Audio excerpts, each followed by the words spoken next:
The lighting is kind of dark. Anyway, the show must go on. Welcome to another podcast of the Constitution at Manchester United. This is not going to be a lengthy, prolonged Euro. I was about to say Euro League, but I was supposed to say eulogy podcast. But I'm just going to go into a somewhat detailed match reaction for the Manchester United match against Tottenham at White Hart Lane, or as I would call it, White Hart Lane. Where should I start? Okay.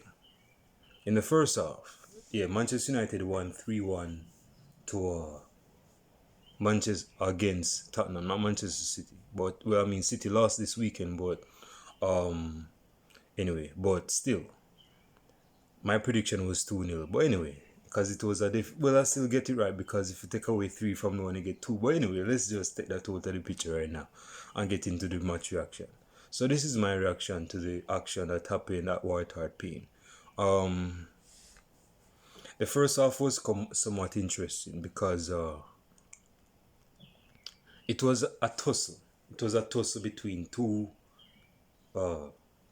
solid sides trying to not only win possession but to be in a position of winning. You see me? And Jose Mourinho, are some fans, Manchester United fans, saying, yo, we have to get revenge against Mourinho, We have to get revenge against Mourinho, because we can make this defensive dinosaur manager come manage and get 6 goals at Old Trafford. We can't afford to be doing that. We can't allow this diminished dinosaur to get in 6 goals. So when we go to house the white what's the name again? White Hart Lane, him say? Well, it's White Hart Lane, but White Hart Lane, we're going to try gain some goals at White Hart Lane. Not quite. Not quite, because Jose Mourinho, not to talk about the match in last October, but Jose Mourinho, if you guys notice how the Tottenham players were dirty. And some persons thought that was on the players' volition. That they thought that was on the players. They thought that the players came with it in their mind and said, "Yo, we're going to play dirty and like scumbags and give Manchester United one of those, type of performances." But what they don't know, what some of you guys don't know, was that the mastermind behind that type of mindset, you can best bet, is Jose Mourinho himself. My man is very manipulative and very calculated. This is Jose Mourinho Machiavelli. This nigga wrote the book Power. You see me?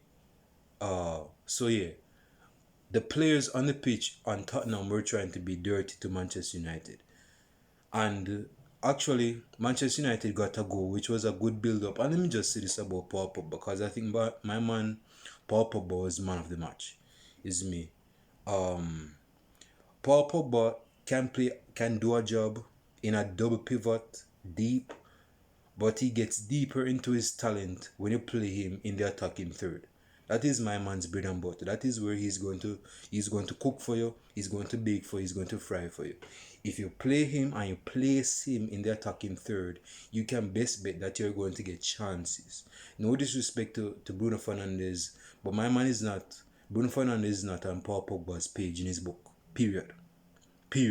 You might think he is because he's captain material, but in terms of talent, my man is absent in terms of quality. You see me? My man is not there. He can improve. I ain't going to knock him for that. That's why we have training. You see me? But he's not going to get there in terms of the quality, the talent that is present in the player of Paul Pogba. Paul Pogba played the pass, a brilliant, precise, precision pass to Edison Cavani in space. The thing with Edison Cavani is that he finds space, and he scored with his left foot. Now, what I left out was that in the build-up to the goal, there was something that Tottenham fans didn't really care for, and this is where I'm going to bring the referees into play, because they don't play football, they just referee the game. So this is where I'm going to allow the referees to play for at least a few seconds. Scott McTominay was in possession of the ball. I think he intercepted the ball against Sonaldo. Some person call him Sonaldo, but it's Heung-mingSon for Tottenham. And then my man, he was trying to like body him off the ball. And my man went down like someone was trying to shoot him with a machine gun from 60 yards or something like that. My man just went down. You see me? And most persons were saying, okay, that looks like a foul. But me, bro, Manchester United fans were saying, that ain't no foul. That ain't no foul. We were not saying it because some fans were saying it because it basically, in hindsight, took away the goal. But even before the goal, persons were saying, I hope he doesn't blow the whistle now. Hope he doesn't blow the whistle now because that's not a foul. And lo and behold, the whistle was blown. You see me? And the goal was not only taken away, but persons in the Manchester United troops and camp was furious. They were fuming with fury, and they have a reason for that because number one, the goal should have stood, not because it was a good goal, but the goal should have stood because again, that's not a foul. And I question the reality of football today because the football game has gone soft. The football game has gone soft. Michael Richards has said it that. I think Roy Keane and Michael Richards said it on Sky Sports that, if this is the reality, if this is the future of football, it's best if we pack our bags and go home because their VAR is spoiling the game. VAR is spoiling the passion, the emotional ego invested in the game. For example, gone are the days when we could score goals, controversial goals in the 9 seconds of the game and man would go nuts. Man would go over the moon and do a moonwalk on the moon. You see me? But right now, things are more politically correct, socially acceptable, where we say, hey, we have to find out if this is a goal or not. Hey, turn on that VAR machine right now and check if it's a goal or not. See, this it's going to take out its passion. Imagine you putting your passion into the goal that was scored, and now the person is saying, hold on, time out. Don't get the cheers up right now. We're going to check if this is a goal on VAR. And VAR go retract the goal. How are you going to feel as a man? Not as a manager, because managers, you see me, they're not going to really feel that emotion because they haven't scored the goal or they're not playing, although they're manager. But how are you going to feel as a player or even as a fan when you find out that they are fan away the goal from being into existence? How are you going to feel? How are you going to feel? Bro, right now, my emotions is in check. It's me. I have cut that emotional, proverbial umbilical cord from Manchester United. Not only from Manchester United, but from football. Because I know that certain goals are not going to be given. Because we live in a more socially appropriate, politically correct football environment. So things are not as raw as back in the day. It's me. Right now we have to cook. We have to eat baked yam instead of boiled yam. You see me? So things have changed in the kitchen and on the football pitch.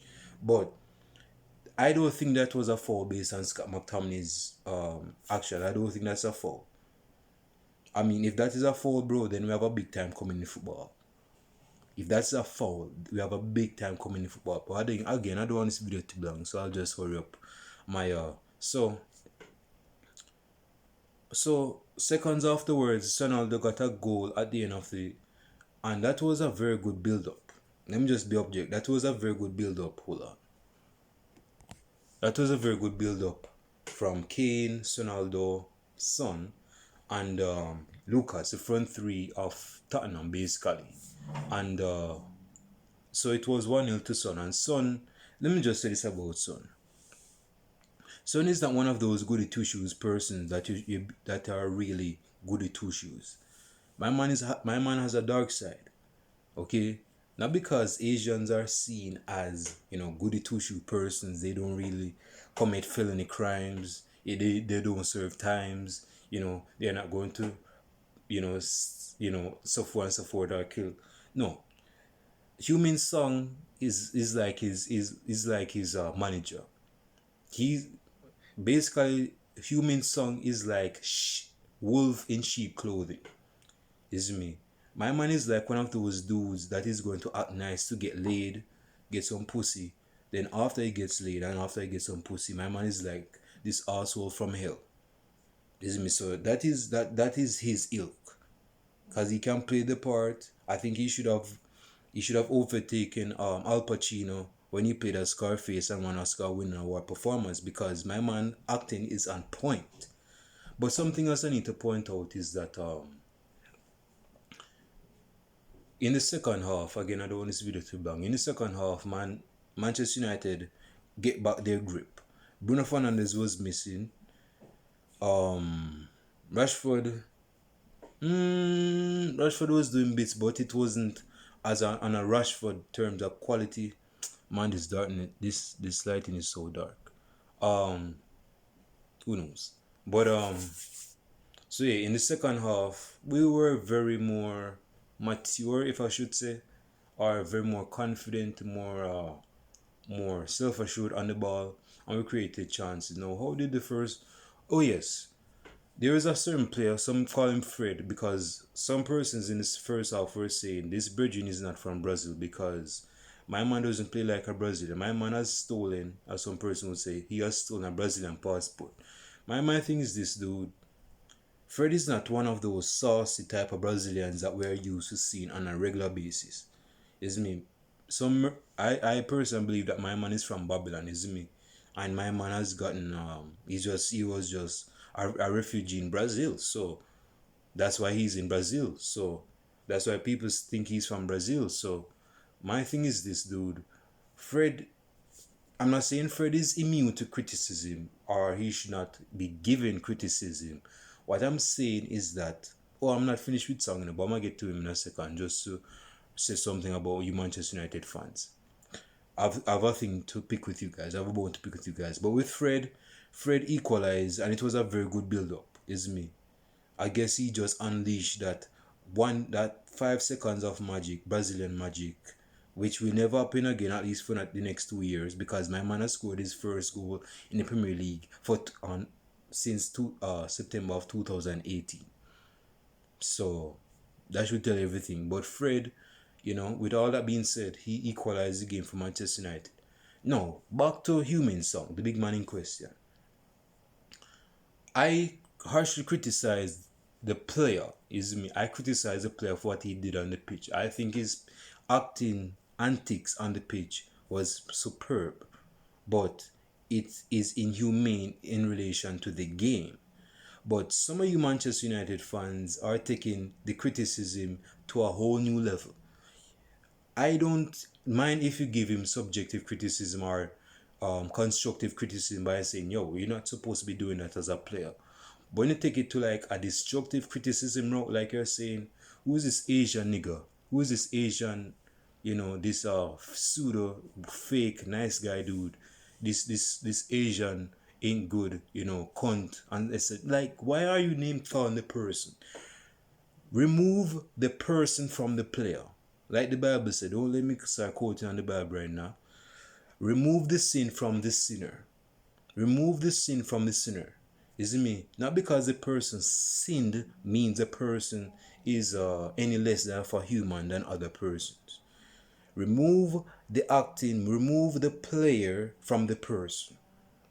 Now, persons might say, well, if you are a person that does that type of thing, does not make you the person? Not necessarily. Not necessarily. In some cases it is.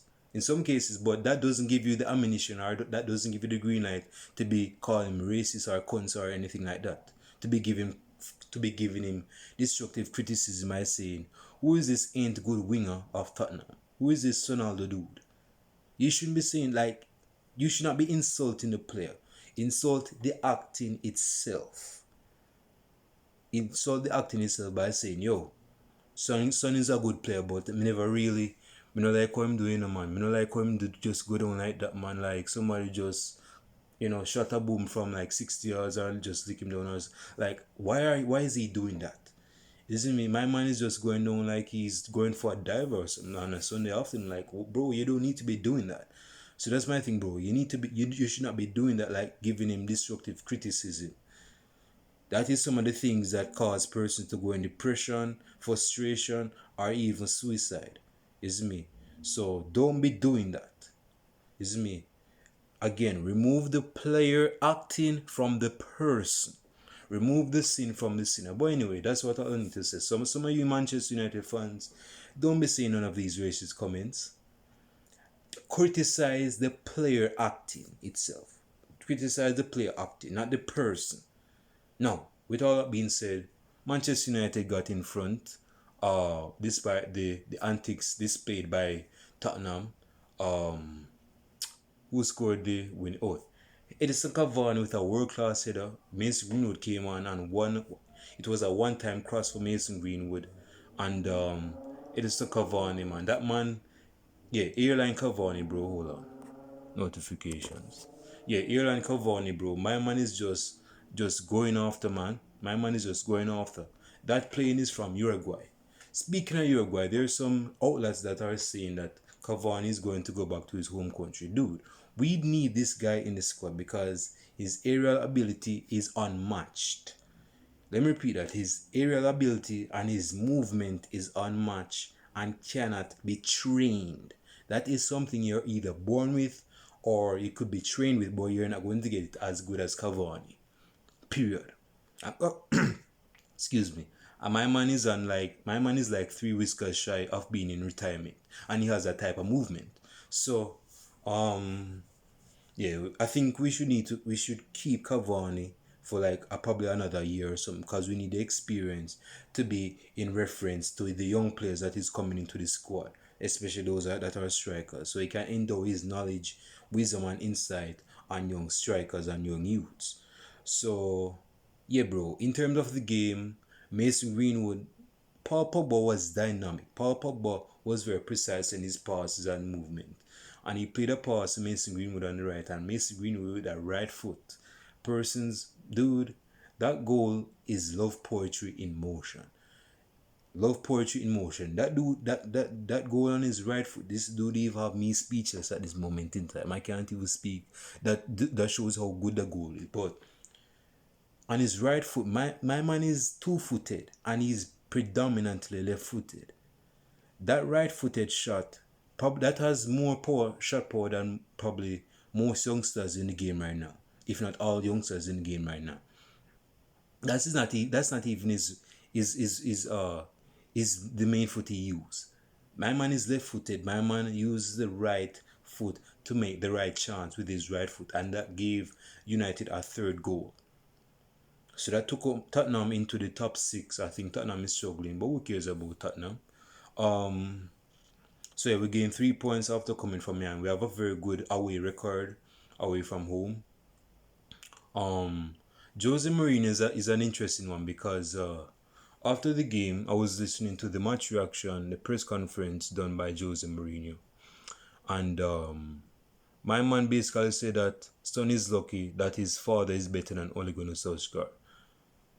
I don't know where he got those comments from, and I don't really care to find out. But my thing is this, bro. Ole Gunnar Solskjaer, Paul Pogba, Luke Shaw, and etc. is living rent free in this nigga's in this nigga's head. Period. This dude cannot sleep properly without thinking about Paul Pogba, Luke Shaw, and Ole Gunnar Solskjaer. I think it's in relation to all his comments or something like that. He said it was very insulting or disappointing. Dude, Mourinho is a troubled soul, isn't me? My man should just go back to Portugal. But yeah, that's the game for that's the game. That's the basis of the game. It was a very good turnout, especially in the second half. You know, my man got goal after 2 years. 2.5 years. Almost 2.5 years. Yeah, Fred almost got a goal. Yeah. So Fred is in the goals. And you know, if you make Fred score, you know, say your team is just doing crap. But with all of that, we are grateful. We're thankful. Isn't me? We got 3 points. We spoiled it. We stole the spoils as usual. And yeah, it was a very good game. But don't think I'll be doing a preview. I think I'll be doing a preview for the Granada game on Wednesday. But we'll see. Enjoy your night. Sleep tight. Sleep right. You know, stay safe. Wear a mask if needs be. Yeah, stay safe, bro. I'll shout to you guys in the next video podcast. Stay blessed and don't stress. Peace.